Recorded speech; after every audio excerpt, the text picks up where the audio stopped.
दहशतगर्द नरेंद्र मोदी या दरिंदर मोदी कह दें, उसके दौर में सानिया समझौता एक्सप्रेस हुआ। दहशतगर्द मोदी के दौरे वजारत आला में आपको याद होगा गुजरात फसादात हुए।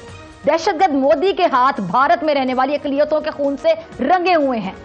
दहशतगर्द मोदी मकबूजा कश्मीर में आग और खून का खेल खेलते नहीं थक रहा। दहशतगर्द नरेंद्र मोदी के जबर से तंग दर्जन भर रियासतों में अलहदगी की तहरीकें चल रही और भारतीय फौज, भारतीय सेना वहां पर दहशतगर्दी और बर्बरियत कर रही है।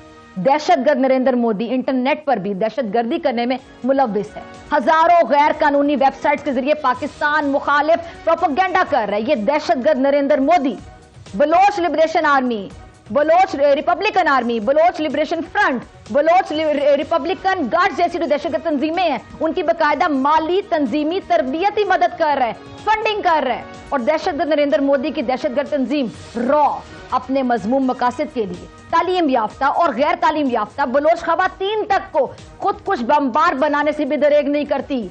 ये भी इसके शर से महफूज नहीं है। दोस्तों, फिजा खान जो एक पाकिस्तानी न्यूज एंकर है, भारतीय प्रधानमंत्री नरेंद्र मोदी के खिलाफ अपमानजनक शब्दों का इस्तेमाल किया, जिससे सोशल मीडिया पर काफी विवाद खड़ा हो गया। यह घटना एक लाइव टीवी शो के दौरान हुई, जहां प्रधानमंत्री नरेंद्र मोदी और बलूचिस्तान को लेकर अपनी टिप्पणियों के कारण सुर्खियां बटोरी। उनके बयानों में मोदी के नीतियों और भारत द्वारा बलूचिस्तान के मुद्दे को अंतर्राष्ट्रीय स्तर पर उठाने की आलोचना शामिल थी। दोस्तों, फिजा खान मोदी के बारे में क्या बोल रही है, चलिए पहले उसको देखते हैं। कि भारत का नाकाम वजीर आजम नरेंद्र मोदी खुद दुनिया का सबसे बड़ा दहशतगर्द है। सानिया जाफर एक्सप्रेस में भारत के नेशनल मीडिया और सोशल मीडिया ने इंतहाई गैर जिम्मेदारी का मुजाहिरा किया और वो चीजें दिखाई और बताई जिनका हकीकत से दूर दूर तक कोई ताल्लुक नहीं था। नाज़रीन, 11 मार्च को जिस रोज दहशतगर्दों ने जाफर एक्सप्रेस के मुसाफिरों को यरगमाल बनाया, तो इंडियन मीडिया ने चंद में इस वाक्य की गुमराहकुन रिपोर्टिंग शुरू कर दी।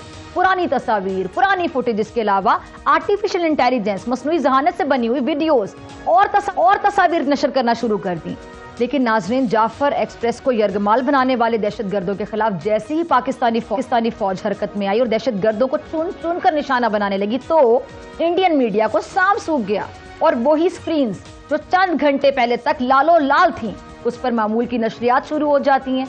और इस कटहरे में भारत का प्रिंट और इलेक्ट्रॉनिक मीडिया दोनों मौजूद थे, जिसमें NDTV, DNA India news, India today, times of India, the print, the Indian express सब शामिल थे। और भारत के सोशल मीडिया के किरदारों ने जलती पर खूब तेल डाला, लेकिन जल्द ही वो भी दुम दबाकर भाग गए।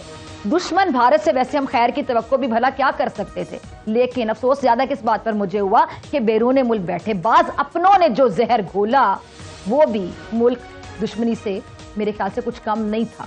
बहरहाल, बुज़दिल भारत और दहशतगर्द मोदी की बात अगर मैं करूं, तो उनके दहशतगर्द होने का सबसे बड़ा सबूत कुलभूषण यादव है, जो इंडियन नेवी का हाजिर सर्विस ऑफिसर था।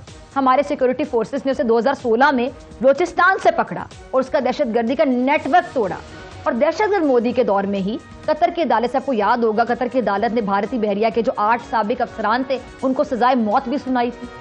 मोदी ने गुज़िश्ता 4 साल के दौरान पाकिस्तान, अमेरिका, कनाडा, ऑस्ट्रेलिया में 10 अफराद को टारगेट किलिंग का निशाना बनाया, जिसमें खालिस्तान तंजीम के जो सिख रहनुमा है तहरीक के, वो भी शामिल थे। और दहशतगर्द नरेंद्र मोदी या दरिंदर मोदी कह दें, उसके दौर में सानिया समझौता एक्सप्रेस हुआ। दहशतगर्द मोदी के दौरे वजारत आला में, आपको याद होगा, गुजरात फसादात हुए। दहशतगर्द मोदी के हाथ भारत में रहने वाली अकलियतों के खून से रंगे हुए हैं। दहशतगर्द मोदी मकबूजा कश्मीर में आग और खून का खेल खेलते नहीं थक रहा। दहशतगर्द नरेंद्र मोदी के जबर से तंग दर्जन भर रियासतों में अलहदगी की तहरीकें चल रही और भारतीय फौज, भारतीय सेना वहां पर दहशतगर्दी और बर्बरियत कर रही है। दहशतगर्द नरेंद्र मोदी इंटरनेट पर भी दहशतगर्दी करने में मुलव्विस है। हजारों गैर कानूनी वेबसाइट्स के जरिए पाकिस्तान मुखालिफ प्रोपेगेंडा कर रहा है। ये दहशतगर्द Narendra Modi Baloch liberation army, Baloch republican army, Baloch liberation front, Baloch republican guard जैसी जो दहशतगर्द तंजीमें हैं, उनकी बाकायदा माली, तंजीमी, तरबियती मदद कर रहा है, फंडिंग कर रहा है। और दहशतगर्द नरेंद्र मोदी की दहशतगर्द तंजीम रॉ अपने मजमूम मकासद के लिए तालीम याफ्ता और गैर तालीम याफ्ता बलोच खवातीन तक को खुद कुछ बमबार बनाने से भी दरेग नहीं करती। ये भी इसके शर से महफूज नहीं है। यही नहीं, बल्कि नरेंद्र मोदी के दहशतगर्द होने का सबूत दुनिया के मारूफ अखबारात वॉशिंगटन पोस्ट, न्यूयॉर्क टाइम्स और दी गार्जियन भी दे चुके हैं। और मोदी की दहशतगर्दी के सबूत पाकिस्तान डोजियर्स की सूरत में कई बार अक़वाम मुत्तहिदा को दे चुका है। और मोदी के हाथ अगर पाकिस्तान की दहशतगर्दी का कोई सबूत आता है तो वो कबूतर गुब्बारे होते हैं जो भारत अगर पहुंच जाते हैं तो वहां पे थरथली मच जाती है और इंडियन मीडिया उसे दहशतगर्द समझकर आसमान सर पे उठा लेते हैं और फिर हमेशा की तरह आलमी सतह पर उसकी सुबकी होती है, जगह साई होती है, मजाक का तमस्सुर का निशाना बनते हैं। अब आप ही जरा फैसला करें कि दुनिया का सबसे बड़ा दहशतगर्द आखिर कौन है।